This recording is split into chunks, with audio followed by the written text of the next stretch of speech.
toll road here, and this is my flight. Took off from Seattle, and this is the first time ever I've laid eyes on the 50th state of Hawaii.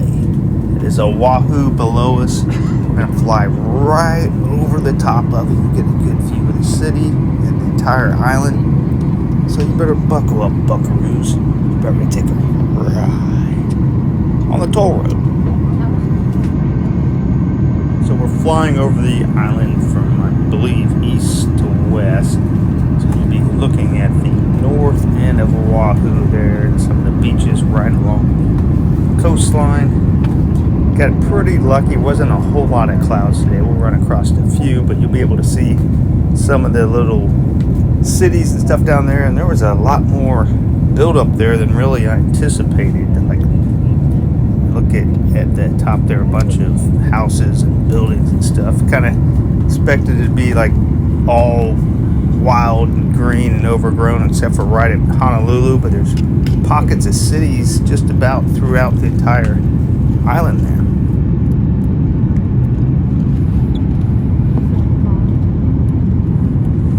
Now it's on fire. A few pockets of clouds right here, and I believe what's covering that is the kind of the mountain range that runs through the center of the island. But we're closing in on the west coast, where you'll see starting to be a lot of development leading right up into Honolulu, which is, yeah, no doubt about it, a big city.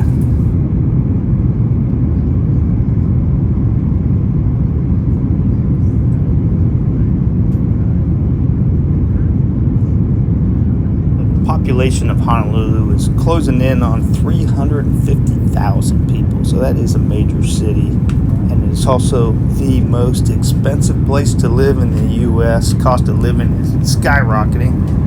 You see how isolated this is, so anything that they can't make or produce on the island has to be shipped across the ocean. That gets expensive real quick. I mean, you need $3,000, $4,000, $5,000 a month just to survive here. Okay, now we're seeing a little bit of Waikiki, and kind of blocked off a little bit there. It's going to be Diamond Head's going to be on the very northern tip of this here. I'll try to get a better picture of that. Okay, Diamond Head's starting to come a little bit clearer. If I can get that one cloud to move out of my way just a hair. There we go. That is Diamond Head. And even way isolated out here in the middle of the Pacific Ocean, you still have other planes flying over the top of you. Here's the main part. We got to circle around and land. I'm on the left side of the plane. It won't quite have the same effect, but if you're on the right side of the plane, you really look like you're landing on the ocean. The airstrip is right on, basically on the beach. If you didn't know that that landing strip was there, you think you were going down. Trust me, these pilots, they train them. Yeah, some of them have been trained, so they know what they're doing. And they have stuff called GPS and navigators and modern technology. Helps a lot, so we don't go like Inouye Airport, become a legend. Alright, so we're starting to lower down, and you can see kind of the city starting to peek out, and you start to realize this isn't just a tourist destination. People live here. What they say, 350,000 people here.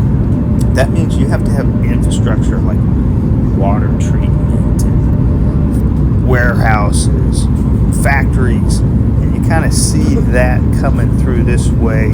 Stuff as a tourist or as someone who just has this ideology of what Hawaii is, kind of makes it real. Now, this is an actual city where people live and make their living and raise their kids and go to school, and they probably still do a little surfing, but it's a real city.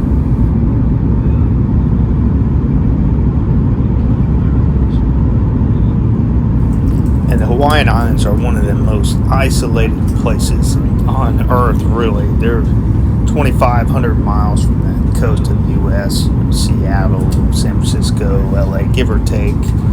And if you want to go into Asia, the next kind of closest market to them, you're talking about 3,900 miles to get to Tokyo. It's even further. You're talking about maybe 5,000 miles to get to Australia and to other parts of Asia, like maybe the Philippines.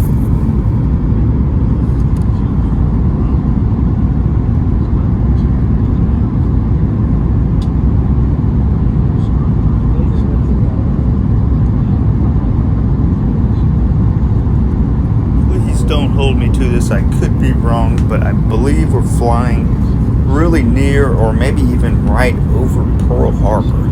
It's going to be down there below us. You'll see a little waterway. I can't really tell if those are naval ships or not, but we're getting pretty close to our own airport and airstrip.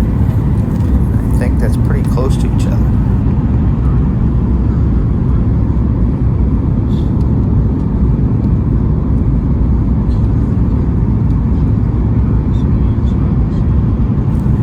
About ready to make our touchdown, and this airport is, I forget his name, Daniel something or another, but he was one of the long-term senators from Hawaii. He's a World War II veteran and hero, long-term senator, one of the first Japanese Americans to become a senator, or even an Asian American to be a senator for the United States.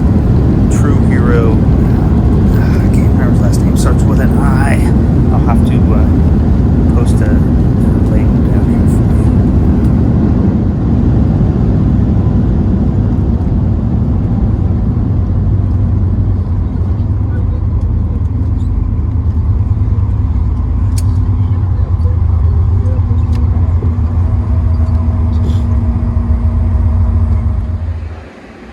This is one of the more beautiful airports you'll see in your life, the Daniel K. Inouye International Airport. That's going to do it for the toll road for this section of our trip from Seattle into Hawaii. And who knows? Who knows?